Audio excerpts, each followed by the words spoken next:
এবার সঙ্গীতকে বিদায় জানাচ্ছেন তাহসান খান।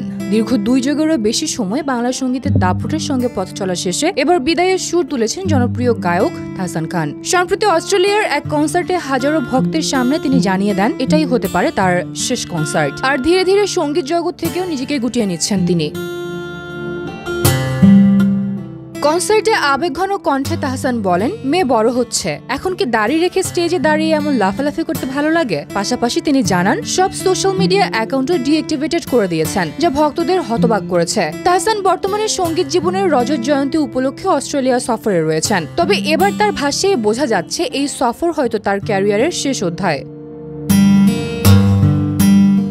2004 সালে কিছু কথা অ্যালবামের মধ্য দিয়ে একক ক্যারিয়ার শুরু করলেও তাহসানের সঙ্গীত যাত্রা শুরু হয়েছিল 1998 সালে ব্যান্ড ব্ল্যাক গঠনের মাধ্যমে। এরপর তাহসান অ্যান্ড দ্য সুফিজ ব্যান্ড নিজের স্টুডিও, কৃতদাসের আবাসে সব মিলিয়ে তার ক্যারিয়ার হয়ে উঠেছিল অনন্য। তার জনপ্রিয় গান চোখে চোখে কথা হতো, ছুঁয়ে দিলে মন, চলে যাও তবে, যদি কোনোদিন আলো, কত দূর, প্রেম তুমি, আজও মানুষের হৃদয়ে গাথা।